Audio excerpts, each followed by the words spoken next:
ॐ सच्चिदानन्दरूपाय विश्वोत्पत्त्यादिहेतवे तापत्रयविनाशाय શ્રીકૃષ્ણાય વયમ નમઃ. આપ સૌને હૃદયપૂર્વક જય શ્રી કૃષ્ણ, જય શ્રી રામ, હર હર મહાદેવ. આગળ બીજા અધ્યાયની કથા આપને સાંભળી, ખૂબ ગમી હશે. આજે ત્રીજા અધ્યાયની કથા, પુરુષોત્તમ માસના ત્રીજા અધ્યાયની કથા સાંભળીએ. એમાં મળ માસની મૂંઝવણ. ભગવાન સાક્ષાત નારાયણ પોતાના શ્રીમુખેથી કહે છે કે હે દેવર્ષિ, આ દ્વાપર યુગમાં આવા પાવન પુરુષોત્તમ માસની પવિત્ર કથા પાંડવોએ જ્યારે ભગવાન શ્રી કૃષ્ણના મુખેથી સાંભળી હતી અને તેના પુણ્યના પ્રભાવેથી તેઓ કૌરવોના ત્રાસથી મુક્ત થયા. એટલું જ નહીં, રાજપાટ અને સુખ વૈભવ પામ્યા એવા દુષ્ટ દુર્યોધન પાંડુપુત્રને લાક્ષાગૃહમાં સળગાવી નાખવાના હીણ પ્રયાસો કર્યા છે. જુગાડ રમાડીને હરિસભામાં પાંડવોનું સર્વસ્વ હરી લેવાના પ્રયાસ કર્યા છે.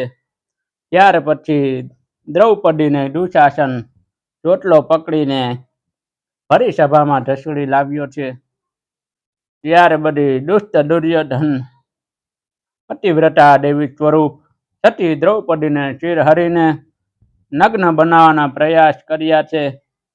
પણ સતી દ્રૌપદીના અંતરનો નાદ સાંભળીને દોડી આવેલા ભગવાન શ્રી કૃષ્ણએ 999 શિર પૂરી અને સતીને લાજ રાખી. પરંતુ ધ્રુત ક્રીડાના શરત પ્રમાણે પાંડવોને 12 વર્ષનો વનવાસ અને 1 વર્ષનો અજ્ઞાતવાસ સ્વીકારવો પડ્યો. આવા વનવાસ પામેલા પાંડવો સતી દ્રૌપદી કામ્યક નામના વનમાં અત્યંત કષ્ટભર્યા દિવસો વિતાવી રહ્યા છે.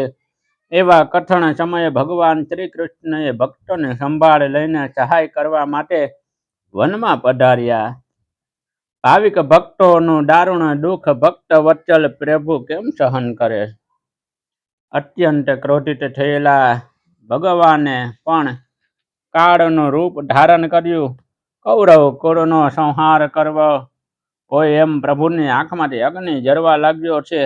પ્રભુનું આવું ક્રોધિત રૂપ જોઈને ગાંડીવધારી અર્જુન પણ કાંપવા લાગ્યો અને 2 હાથે આર સ્વરે બોલે કે હે ચૌદ લોકના નાથ, હાય જગતના સર્જનહાર, પાલન કરતા અને પડમાં પૃથ્વીનો લય કરવાને શક્તિમાન પરમાત્મા, આપનું આ કાળ સ્વરૂપ અમે જોઈ શકતા નથી.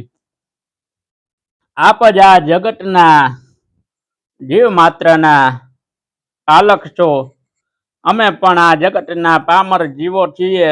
વળી અમે આપના ચરણમાં સદા રહેનારા છીએ. માટે અમારી ઉપર કૃપા કરો અને શાંતિ સ્વરૂપ ધારણ કરી અમારા ઉપર રક્ષણનો ઉપાય બતાવો. હે નાથ, ક્રોધનું શમન કરો. જો આપનો ક્રોધ પૃથ્વીનો પ્રલય કરશે તો આપની જગવત્સલા ઝાંખી પડશે. દયા કરો, કરુણાનિધાન દયા કરો. અર્જુનને આવી સ્તુતિ સાંભળીને ભગવાન શ્રી કૃષ્ણનો ક્રોધ શાંત થાય છે. પૂર્ણિમાના શીતળના ચંદ્ર જેવું સ્વરૂપ ધારણ કરી મંદ મંદ હાસ્ય કહે છે, હે પાર્થ, સ્વયં બ્રહ્મ હોવા છતાં હું હસતા હસતા મારા કષ્ટ સહન કરી લઉં છું. પરંતુ કોઈ મારા ભક્તને રાઈના 1 દાણા જેટલું પણ દુઃખ પડે ને તો મને હિમાલય જેવું લાગે છે. આવા ભક્ત માટે તો હું અજન્મ હોવા છતાં પણ જન્મ લઈને અવતાર ધારણ કરું છું. મનુષ્યને એના કર્મ પ્રમાણે ફળ ભોગવવું પડે છે. સુખ દુઃખ હાનિ લાભ એ કર્મનો પરિપાક છે. કર્મનો બંધનો ક્ષય થાય, કર્મમાંથી મુક્તિ મળે તો એ માટે મનુષ્ય પણ જપ તપ વ્રત ઉપવાસ કથા શ્રવણ દાન દયમ આદિ ક્રિયાથી પોતાના શરીર અને આત્માની પવિત્રતા જાળવવી જોઈએ. આટલું કહ્યા પછી ગોવર્ધનનાથ ગિરધારી ભગવાન શ્રી કૃષ્ણ પાંડવોને કહેવા લાગ્યા. શું કહે છે કે હે પાંડવો, હવે પછી જે મહિનો આવે છે એ અધિક માસ છે.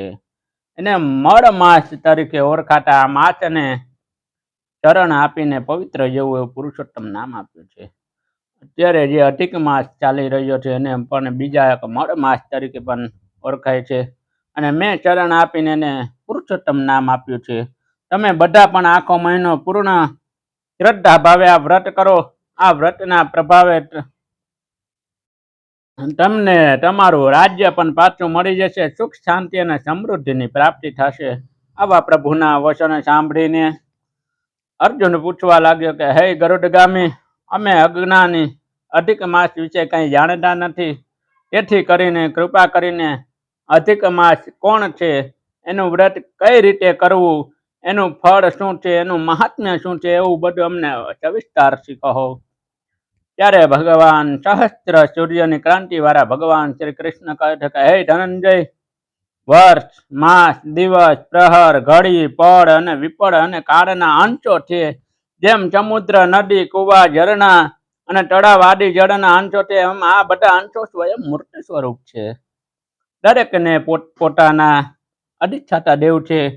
દરેક પોતાના અધિષ્ઠાતા દેવના ચરણોમાં રહીને સુખ ભોગવી રહ્યા છે.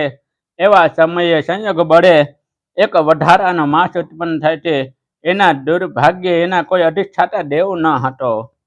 એ સ્વામી વગરનો અનાથ હતો.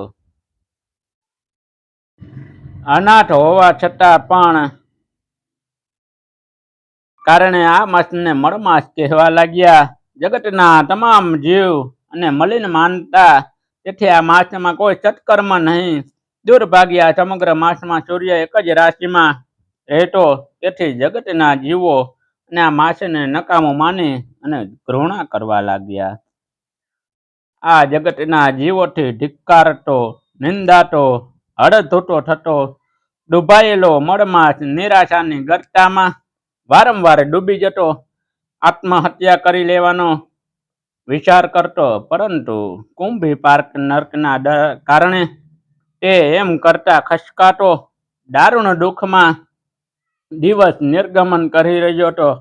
એકવાર ઘોર નિરાશાના પ્રાપ્ત થયેલા મળમાસના કારણે વૈકુંઠ લોકમાં મારા ચરણે આવ્યો અને અશ્રુઓથી મારા ચરણ પખાડીને ગડગડા અવાજે કહેવા લાગ્યો કે નૈમિષારણ્યમાં વિરાજમાન સુત પુરાણીની સનકાદિ મુનિ વર્યોને કહી રહ્યા છે કે ભગવાન નારાયણ દેવર્ષિ નારદ ને કહે છે કે ભગવાન શ્રી કૃષ્ણ પ્રભુ પાંડુ પુત્રને સંભળાવે છે. અને ત્યારબાદ શું બન્યું તે હું મારી અલ્પમતિ અનુસાર તમને કહું છું. આ પ્રમાણે અહીંયા પુરુષોત્તમ માસની 3જા અધ્યાયની કથા પૂર્ણ થાય છે. આપ સૌને પુનઃ જય શ્રી કૃષ્ણ, જય સિયારામ, હર હર મહાદેવ. અને અચૂકથી આ કથા સાંભળો એવી નમ્ર વિનંતી સાથે. ને વધુમાં વધુ જે કથા શ્રવણ સાંભળવા માગતા હોય એ આપણે યુટ્યુબ ચેનલમાં પણ આવશે, ફેસબુક પેજ ઉપર પણ હશે. વિડીયોને લાઈક, કોમેન્ટ, શેર અને સબસ્ક્રાઈબ, ફોલો કરો. હર હર મહાદેવ હર.